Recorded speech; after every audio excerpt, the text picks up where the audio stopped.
Ayrton, it has been a quite incredible season for you. You are the youngest ever 3 times world champion, 3 times in 4 years. I have to ask you, on behalf of your despairing rivals, is your motivation still as high as ever? I think so.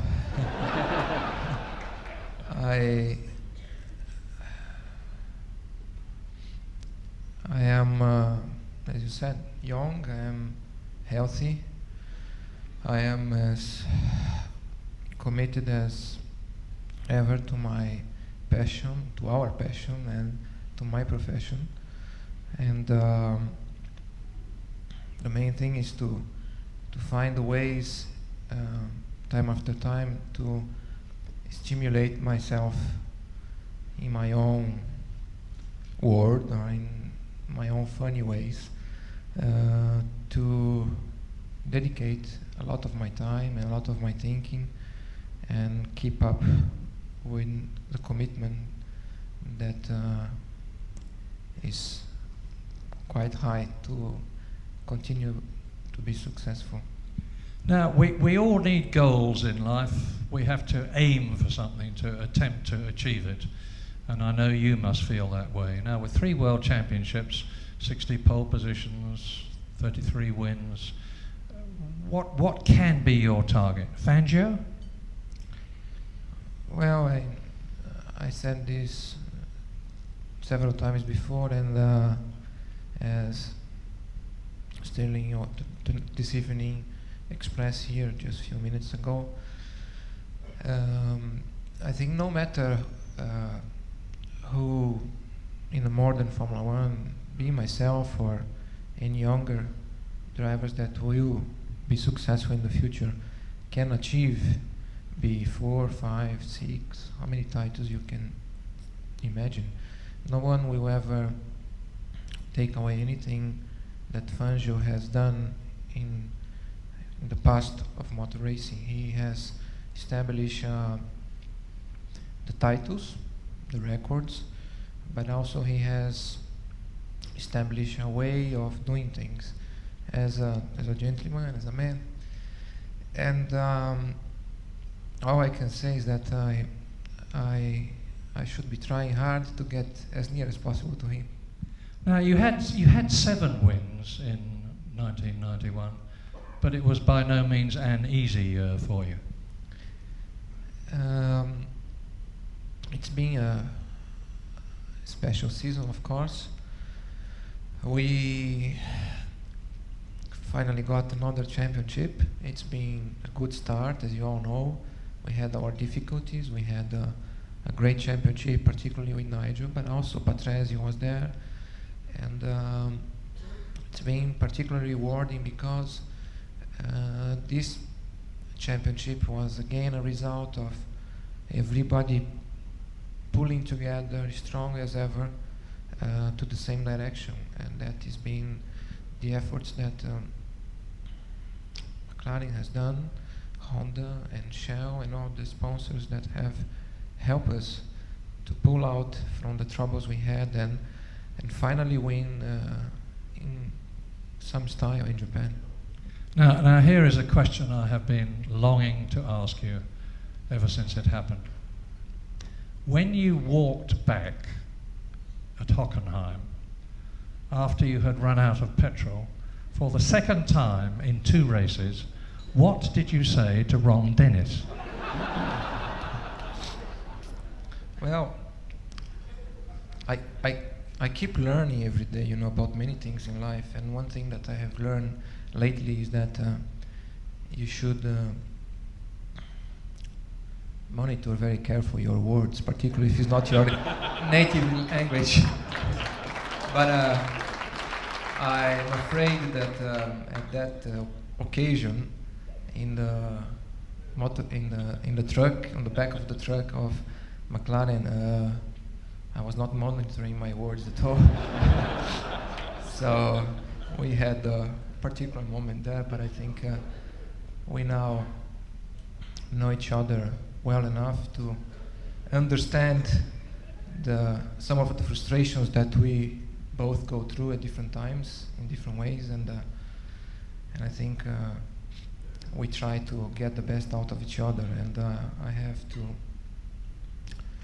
to say that I won my first championship with McLaren, with Ron.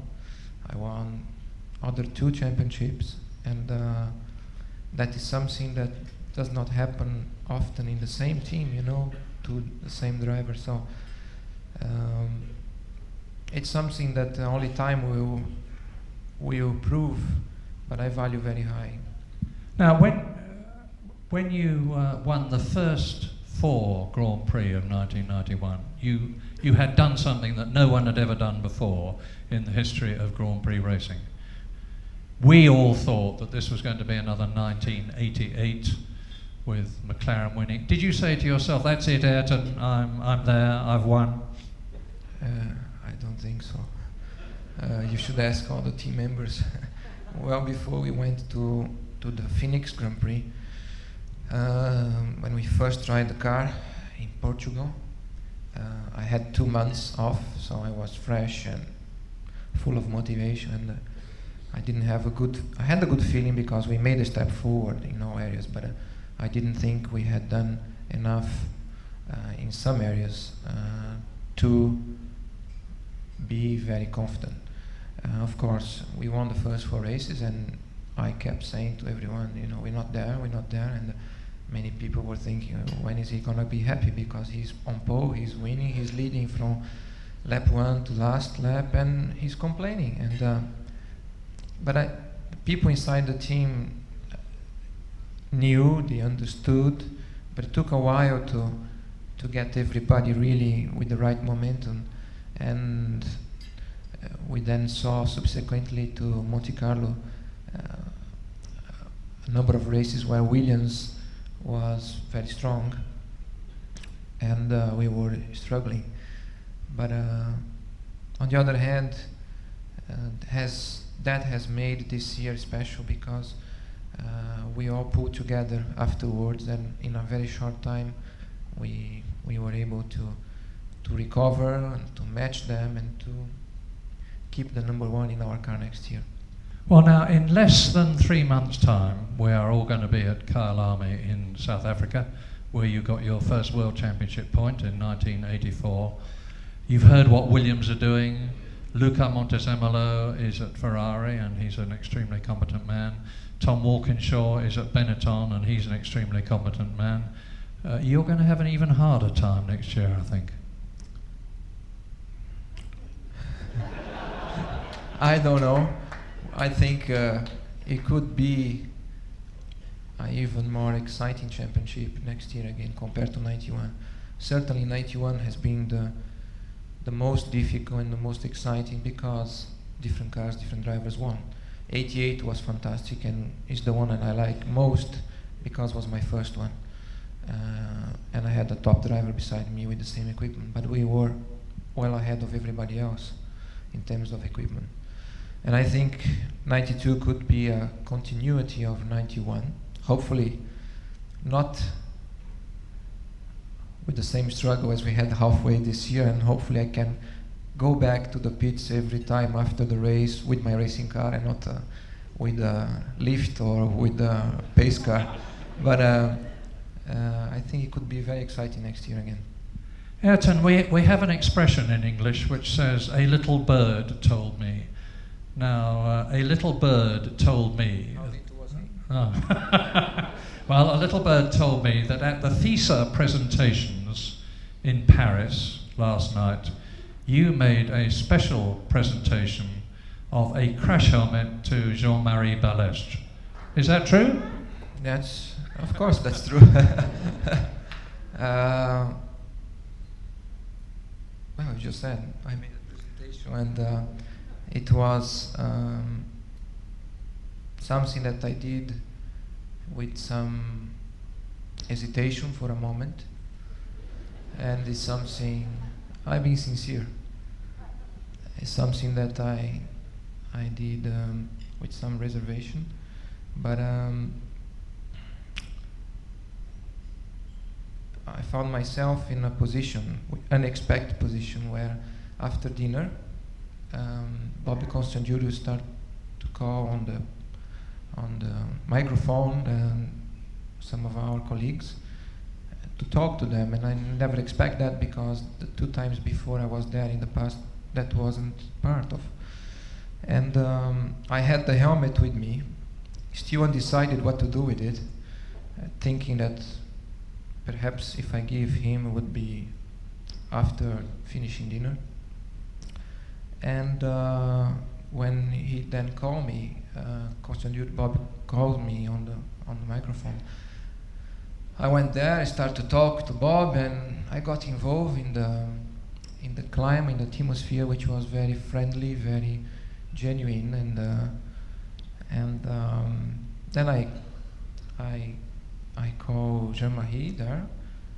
We made some jokes, and I was able to express some of my feelings in a sincere manner, and at the same time without any knife anywhere. You know, it was just really a sincere way and joking, and I think it just came right. It was unexpected, but it came just right, and I believe he took it the right way, the same as I did, and I think it was good. It happened unexpected, but I was happy afterwards that it happened that way, and I was able to give him my helmet sincerely.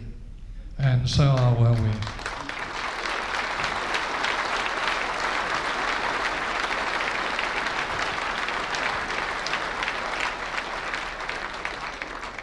Ayrton, you've got a very busy schedule. We are extremely grateful for being with us tonight. You have a nasty cold, I think. Thank you very much indeed. Ladies and gentlemen, AYRTON SENNA.